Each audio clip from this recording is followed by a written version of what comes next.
What's up, y'all? Kingslick here, and today we're talking about Baldur's Gate 3. First, before we get into the video, I want to give a shout out to our sponsor, you guys. Ultimately, the more support I get, the more content I can get out, and especially for long form content like this was supposed to be. If you want to support me, go ahead and join the Patreon. It's only for $5 a month. I'll be posting some extra content, D&D stuff, D&D maps, probably putting the future videos on there a little bit early, and then polling for future videos so I can get some extra ideas.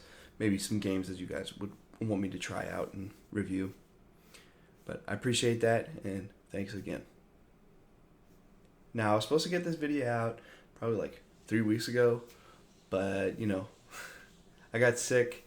There had been a lot of things. It was also supposed to be a long form video where I have a whole script here. I got about halfway through, but I'm just gonna do this one off top because I kind of felt like this game has already had a lot of reviews, and I just want to get my opinion out. It's not that different from many other people too. But the first thing, and probably my most important thing about the game, would just be like the freedom and choice that you can have in the game. Yes, you can create your character pretty much how you would create a D&D 5e character. If you ever played Dungeons and Dragons, it's pretty much just like that. But that said, in D&D, you don't usually have like someone that's sitting there drawing everything you're doing and changing as you tell them to. So it's really kind of a cool experience to be able to see that. But it's pretty much just D&D. You have the character choices. Basically, your race, your class, all of those things, your stats, that's all in control. You have control over all of that. And there's a lot of impact with what those changes can do. On top of that, your character customization, it's pretty good. There's not a lot of games that have as good or better than what they offer for Baldur's Gate. There's a few games like Starfield recently got into early access, and it actually looks like it has some pretty extensive character customization, but we'll see. Baldur's Gate 3 is nothing to scoff at in regards to that. That said, character customization is not over after you finish creating your character, because every choice you make is a choice that you made. Basically, your moral kind of fabric is built off of your choices. And you can choose to do anything, pretty much. If you want to be evil, you can be evil. If you want to be good, you could be good. If you want to be, in the middle or a wild card, that's fine. You can do that. There's really no limitations on what you can do. Your actions are your own. I mean, the only limitation would be something that, they couldn't code in. They can't create a billion different situations for one interaction, I guess. But it's really not a limitation. There's a few things that have been changed from D&D 5e that I kind of want to point out. Is number one, some of the spells have been changed slightly. Chill Touch from D&D 5e is different in that it has a shorter range, and it's called Bone Chill. And you can actually use leveled spells more than one per turn, which is not something you could do in D&D 5e. I actually kind of like it that way, but it is what it is. We're not here to talk about D&D, or kind of we are. That said, your choices are not really going to be stopped by the way that the game has taken 5e and put it into a video game. Minor Illusion obviously is not going to do the same thing as you could possibly do in a D&D campaign. You don't have that kind of RNG. It's very difficult to have created that. So, I mean, it does its purpose, but it is obviously less. It has less scope than it would in a D&D game. But I digress. Now, when it comes to the choices, you make choices all the way to the end of the game, to the finale, You might you might die before you even get to the end of the game, or the game might actually end before you get to the end of the game, depending on your choices. Now, do the choices actually matter? Yes. Just as I just said, you can actually end the game like way before you're supposed to, or supposed to, way before the planned ending. And that said, I want you guys to go figure that out yourself. Now, let's move on. So combat in Baldur's Gate 3, it's pretty much it's turn based, just like D&D, and it works almost exactly like D&D.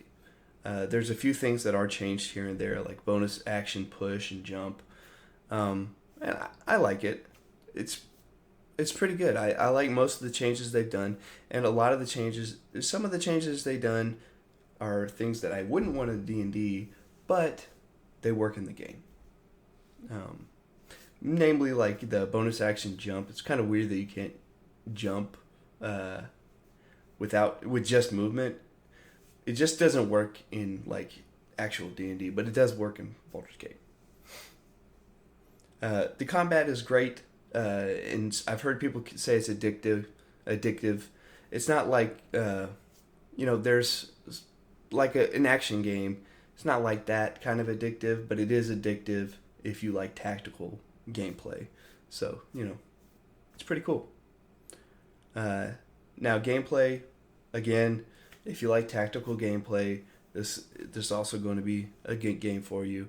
The gameplay kind of encompasses like looking around on the map for things that you could find. Like there's mysteries all over the place.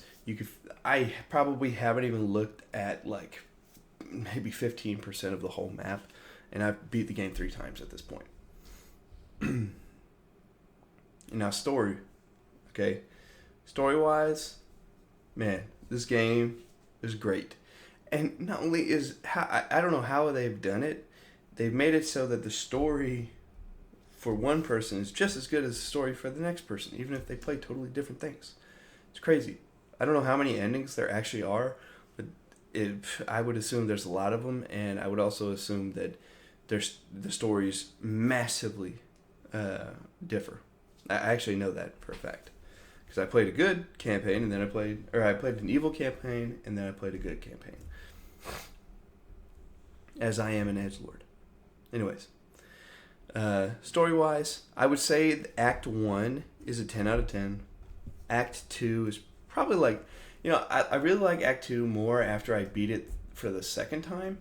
So I'd probably say a 9.5 out of 10. There are a few things that I'm not going to point out right now, but there are a few things that I did feel kind of fell off a little bit.